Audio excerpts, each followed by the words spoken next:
Hello, my name is Emily Cockrell, and this is my critical reflection of where I started at the beginning of my grad school adventures, what I have learned, how I have grown, and where I hope to be in the future. Before beginning graduate school, my views of special education were based on my experiences substitute teaching in classes with students with special needs, what I learned many years ago in undergraduate schooling, and the personal research I have done over the years to understand and more effectively interact with family, members, and friends with special needs. I believed that students with exceptionalities were greatly different from general education students in terms of what they were capable of doing, what they could achieve, and how they need to be taught. I admit that after observing the disruptive classroom behaviors of some students with special needs, I thought it would be better for everyone if they were educated in a room separate from other students, so they would not be such a distraction or be so distracted by the busy classroom setting. My view of special education has changed, and I attribute it to the knowledge I have gained in this program. There was so much I did not know before, and while there is still so much for me to learn, I know a lot more now than I did 17 months ago.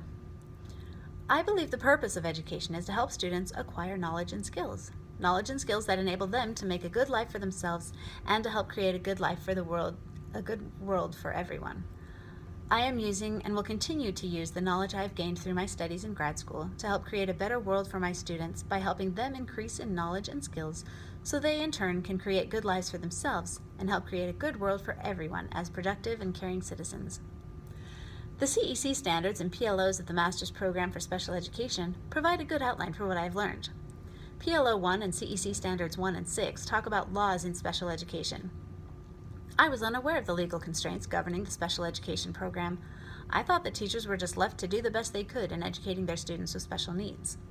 I have since learned that there are indeed specific laws that require all students are provided free, appropriate public education in the least restrictive environment. I learned that parents have certain rights, and I learned that a team of educators works together with the parents to determine whether or not a student has an exceptionality that affects their educational performance, in determining the student's present level of academic achievement and functional performance, and then what supports, modifications, and accommodations they need in order to secure an appropriate education for each student.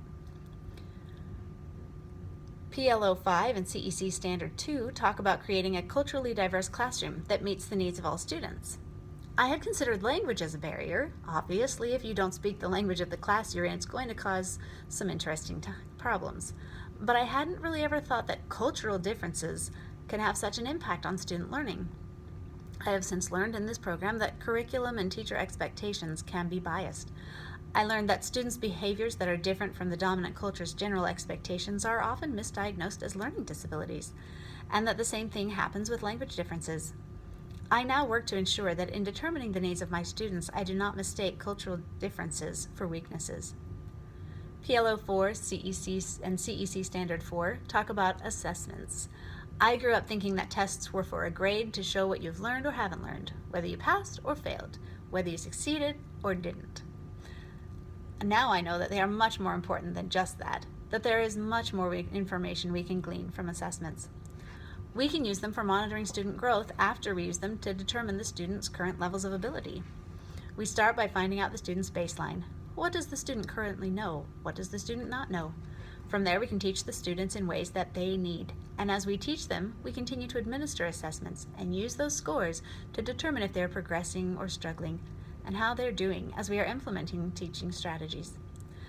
That information helps us make necessary adjustments to how and what we teach, working with each student in their respective zones of proximal development, a little above what they can do on their own so they can stretch and grow, supported by appropriate scaffolding. I also learned that the clearest picture of a student's ability is created as we compare the results of a variety of assessments, including formal and informal ones. PLO 1 and CEC Standards 1 and 5 talk about how we need to teach our students using the knowledge we have in figuring out their needs. Though I thought students with exceptionalities need to be treated in very different ways from general education students, I have learned that all students really need the same things. Undoubtedly, every student is unique, which is why we have the universal design of learning to help us as we create lesson plans, select our curriculum, and work with our students. I want to ensure that I am teaching in ways that are interesting, appealing, and accessible to all students, regardless of how they learn, and that their cultural norms and traditions are addressed, respected, and used to enhance their learning. This helps students feel like they belong, are cared for, understood, and valued as part of the classroom community. Another important thing that all students need is to have their basic needs met. If they are hungry, if they are tired, if they are angry or sad, or even super excited, they are not going to be able to focus on learning. We need to help them learn to regulate their emotions and get to a place where they will be able to focus before we try to teach them. PLOs 3 and 5 and CEC Standard 2 talk about utilizing educational technology as a way to make sure we are reaching our students in appropriate ways. I had very limited knowledge of such things prior to this program, and I have since learned that there are many options available to help overcome the weaknesses associated with various cognitive and physical disabilities, including electronic devices that can track your eyes and say what you're looking at. For those who can't type, there's technology available that will listen to what you say and type it for you. Things like that are amazing to me. There are also non-electric helps like visual schedules, which I have seen used with great success in early childhood and elementary classrooms, keeping those young children on track, helping them transition from one activity to the next so smoothly. I'm looking forward to incorporating assistive technology in my classroom. PLO 6 and CEC 7 talk about collaboration. This is something that I had heard of. I work with people as a mother, a friend, a substitute, at church, and in my community. I did not realize how vital it is in the school system. Taking these classes and learning about all of this has really opened my eyes to the importance of working together with others. No man is an island. When we all work together in educating our students, we invite several different perspectives, stemming from different experiences and understanding, and that allows us to incorporate all of the different ideas to create amazing educational plans that really can best meet the needs of our students. Whereas if one person is trying to figure it all out on their own, from their own experience, they could miss some very important things.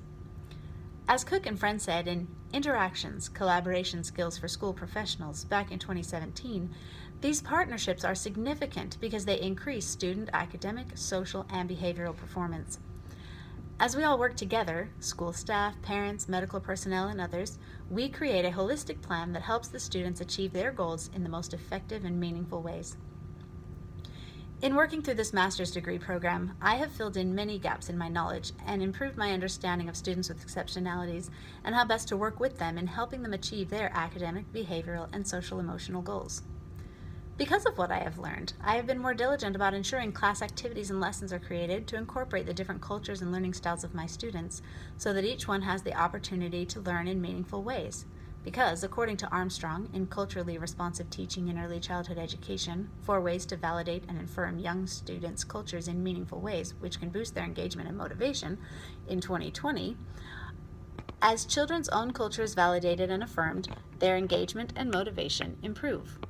I aim to keep my students engaged and ensure they feel like they belong.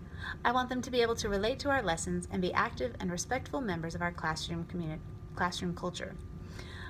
I am also more determined to include parents as equal, respected partners in the education process by notifying them of the various communication options available, and I will be happy to open up as many as are needed to reach each parent, including formal and informal in-person meetings, online video conferences, emails, phone calls, texts, and apps like Skyward and Seesaw. And will ask the parents to please tell me which method of communication they prefer. I will communicate with them weekly, generally, and more often as necessary.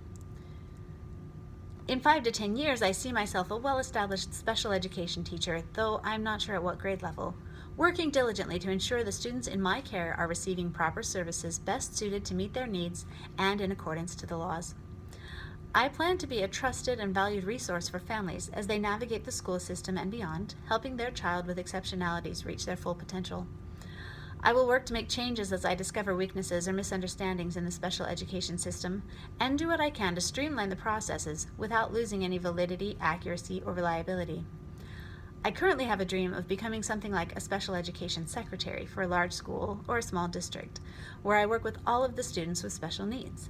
I observe them, build a respectful relationship with them and their families, monitor their growth, determine their needs, and work with their teachers to create appropriate IEPs and ensure their proper implementation. I will be the one who keeps the records of the students with special needs, who meets with the parents and staff and students as needed, who supports the classroom teachers in their endeavors to reach the students, and who oversees the care of the students with special needs. I will visit the students in their classrooms, interact with them, observe their teachers' methods and instructional strategies, and offer support and encouragement. I do not know if such a job exists or if I will be able to create it, but for now it's a pleasant dream that may one day become a reality for me. I am grateful for the opportunity I've had to participate in this educational program. I am looking forward to becoming a full-time special education teacher, and I hope that I will serve my students in the ways they need me to. Thank you.